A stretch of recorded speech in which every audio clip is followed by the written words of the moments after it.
the Duke and Duchess of Cambridge will spend Christmas at Sandringham with the Duke and Duchess of Sussex in what will inevitably be seen as a display of solidarity. Contrary to reports that the two couples are going their separate ways this year, the Daily Mail can reveal that both will be with the Queen in Norfolk for the royal family's traditional festive celebrations. Although the plans were made some time ago, their appearance on Christmas Day will no doubt be heavily scrutinized after more than a week of headlines about the strains on their relationship.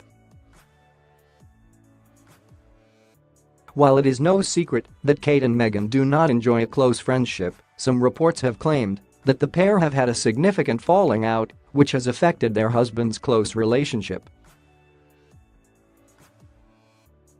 The speculation was prompted by last month's announcement that Harry, 34, and Meghan, 37, are to leave Kensington Palace, where they currently live in cosy Nottingham Cottage, to Windsor, where they will live in Frogmore Cottage on the Queen's estate. Aides hope the cottage will be ready in time for the birth of their first baby in the spring. Many had expected them to move into apartment 1, currently the home of the Duke and Duchess of Gloucester, which is next to the 22-room home of William, Kate and their young family.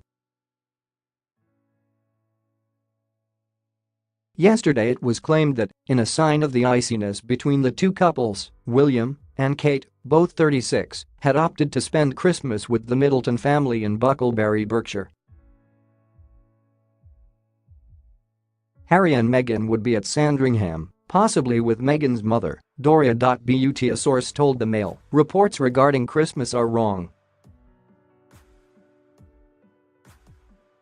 Everyone is in Norfolk this year. Well-placed royal sources have already told the Mail that there has been no major falling out between the two couples, but confirmed that the two duchesses do not get on particularly well, and there have been some tensions behind the scenes.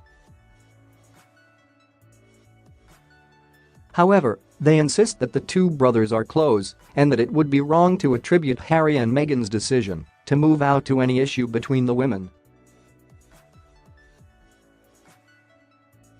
Last year, Harry and his then-fiancée stayed with his brother and sister-in-law at their Norfolk home, Anmer Hall, on the Sandringham Estate, joining the rest of the family for church and lunch.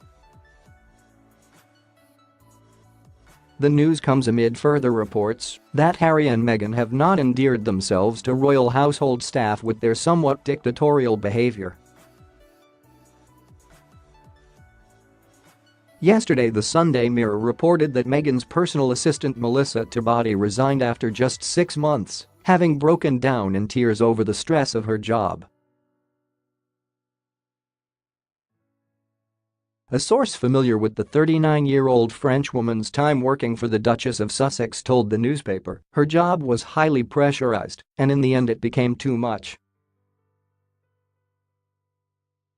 She put up with quite a lot.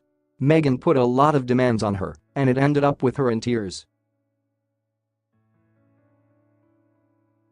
Melissa is a total professional and fantastic at her job, but things came to a head, and it was easier for them to go their separate ways.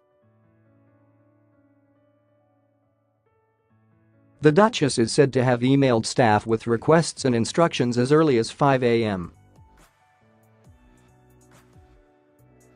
Former U.S. First Lady Michelle Obama has issued advice to her. Speaking to Good Housekeeping magazine, the wife of ex-President Barack Obama said, "Like me, Meghan probably never dreamt that she'd have a life like this, and the pressure you feel, from yourself and from others, can sometimes feel like a lot.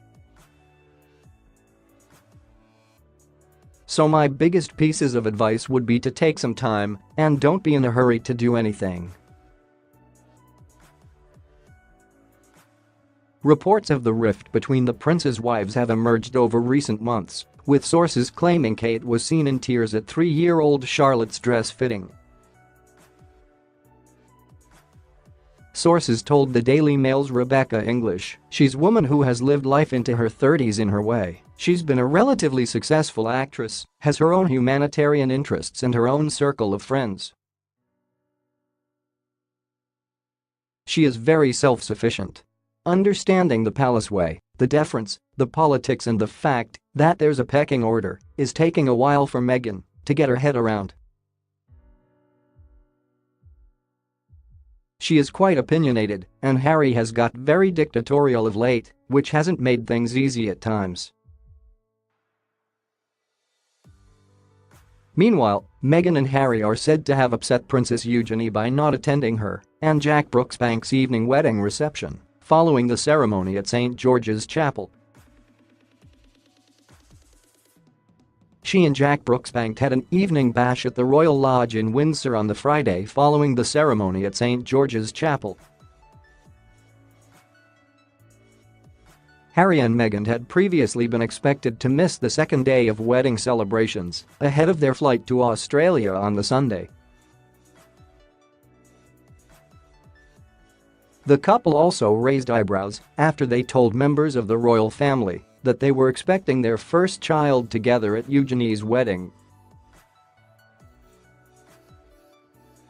However, the insider insisted that there has been no big falling out between the sister-in-laws.